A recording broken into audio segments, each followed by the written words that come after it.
নন্দীগ্রামে বিজেপি আশ্রিত দুষ্কৃতীরাই তৃণমূল কর্মীকে খুন করেছে।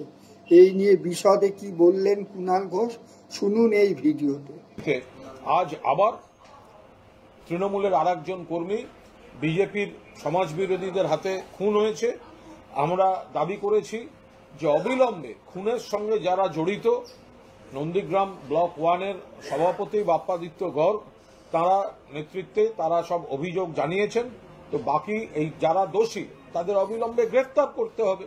তো বারবার এরা করছে, বারবার এই ধরনের তৃণমূল কংগ্রেসের কর্মীদের, যত বিজেপি সংগঠন দুর্বল হচ্ছে, মানুষের কাছ থেকে বিচ্ছিন্ন হচ্ছে নন্দীগ্রামে, তত বেশি আক্রমণ হচ্ছে তৃণমূল কর্মীদের উপর।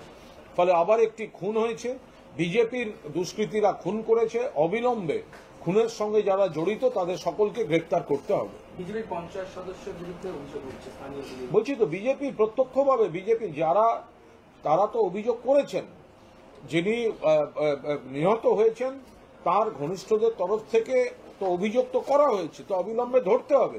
তো নন্দীগ্রাম থানাকে আরো সক্রিয় হতে হবে।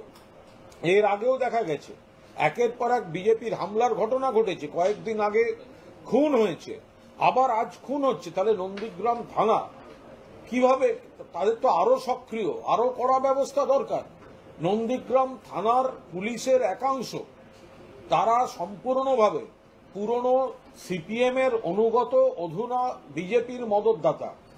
নন্দীগ্রাম থানার পুলিশের একাংশ, এদের বুকের মধ্যে এখনো অতৃপ্ত লাল আত্মা, অর্থাৎ সিপিএম এর আত্মা ঘুরছে। তারা এখন অন্ধ তৃণমূল বিরোধিতা থেকে বিজেপিকে মদত করছেন। যেরকম বিজেপি সংগঠনে পুরনো সিপিএম এর হাড় মাত্রা আছে, তেমনি নন্দীগ্রাম থানার পুলিশের মধ্যেও একাংশ, কেউ কেউ তারা পুরনো সিপিএম এখন বিজেপিকে মদত দিচ্ছে। তো ফলে এই শুধু বিজেপিকে তারা এগুলো কি করে করতে দিচ্ছেন, পরপর হামলা কিভাবে হতে পারে? ফলে একদিকে বিজেপির যেমন লোকদের ধরতে হবে যারা এই গুন্ডামি, খুন এগুলো করছে, পাশাপাশি নন্দীগ্রাম থানার একাংশ তাদের বিরুদ্ধে পুলিশের, প্রশাসনের উচ্চ পদাধিকারী যারা আছেন তাদের কড়া সিদ্ধান্ত, কড়া ব্যবস্থা নিতে হবে। নন্দীগ্রাম থানার একাংশে অন্তর্ঘাত চলছে। আনসারুল্লাহ যে সমস্ত জঙ্গিরা ধরা পড়েছে তাদের থেকে জেরায় জানা যাচ্ছে যে অসমের কোকরাঝাড় জেলা, আর সেখানেই প্রশিক্ষণ শিবির চলছে। দেখুন, এই যে জঙ্গি বা সন্ত্রাসবাদের বিষয়টা আসছে, তো এখন দেখা যাচ্ছে দলে দলে বাংলাদেশ সীমান্ত থেকে ঢুকেছে ত্রিপুরায়, দেখা যাচ্ছে অসমের কোকরাঝাড়ে গিয়ে সেখানে ট্রেনিং ক্যাম্প চলছে, তারপর তারা এদিকে ঢুকে আসছেন, কোথাও বাংলার দিকে বা অন্য কোনো রাজ্যের দিকে চলে যাচ্ছে। এগুলো তো মারাত্মক। ফলে সীমান্ত পাহারা দিতে যেমন অমিত শাহের বিএসএফ ব্যর্থ, তেমনি এই ত্রিপুরা সরকার, বিজেপির সরকার, অসম সরকার, বিজেপির সরকার, সেই সব জায়গায় অনুপ্রবেশকারী জঙ্গিরা ঢুকছে, থাকছে, রোহিঙ্গা ঢুকছে, থাকছে, সন্ত্রাসবাদের ট্রেনিং চলছে। আর সেখান থেকে ট্রেন পথে বা বাস ধরে তারা অন্য রাজ্যে বা বাংলায় আসছে। কি করে হতে পারে এটা?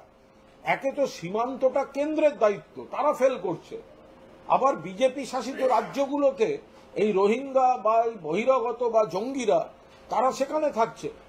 আমাদের পুলিশ, এগুলো সিপিএম জমানাতেও আমরা দেখে এসেছি হয়েছে, কিন্তু এখন রাজ্য সরকারের পুলিশ অত্যন্ত তৎপরতার সঙ্গে তারা যতটা সম্ভব সাবধানতা রাখছেন, ধরছেন। কিন্তু সীমান্ত দিয়ে বা অন্য রাজ্য দিয়ে যদি ঢুকে আসে, এই জনবহুল রাজ্য, জনবহুল এলাকা থেকে তো বহিরাগত বা অমুক এইসব তো ধরাটাও যথেষ্ট সময় সাপেক্ষ এবং কঠিন কাজ।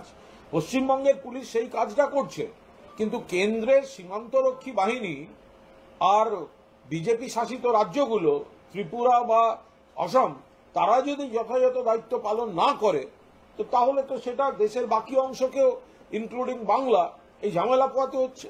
সেই দায়িত্ব পালনে ব্যর্থ হচ্ছে বলে কি শুভেন্দু অধিকারীরা বারংবার বলছে যে বাংলা জঙ্গিদের কমফোর্ট? আরে বাংলা কোথায়? যারা বলছেন বাংলায় জঙ্গি, আরে তারা কি ভুলে গেলেন সিপিএম জমানায় মার্কিন তথ্য কেন্দ্রে জঙ্গি হানা? তারা কি ভুলে গেলেন? আরডিএক্স দিয়ে লালবাজারের পাশে, রাইটার্সের পাশে রশিদ খানের বাড়ি বিস্ফোরণে শতাধিক হতাহত, তারা কি ভুলে গেলেন আসামের জঙ্গিদের জন্য আরডিএক্স বোঝাই লরি যাচ্ছিল, বরানগরে ধরা পড়লো। একের পর এক ঘটনা সিপিএম জমানায় ঘটেছে, একের পর এক ঘটনা অন্য রাজ্যে ঘটছে। তো বাংলাকে আপনারা কেন কি করে সমালোচনা করছেন? যদি কোনো সীমান্ত পার হওয়া জঙ্গি আসে, সীমান্তটা পাহারা দেওয়ার দায়িত্ব অমিত শাহের, বিএসএফ এর, কেন্দ্রীয় বাহিনী। তো তারা ফেল করছে কি করে, ঢুকছে কি করে? আমাদের ভিডিও ভালো লাগলে লাইক ও শেয়ার করুন, কমেন্ট সেকশনে গিয়ে জানান আপনাদের মতামত।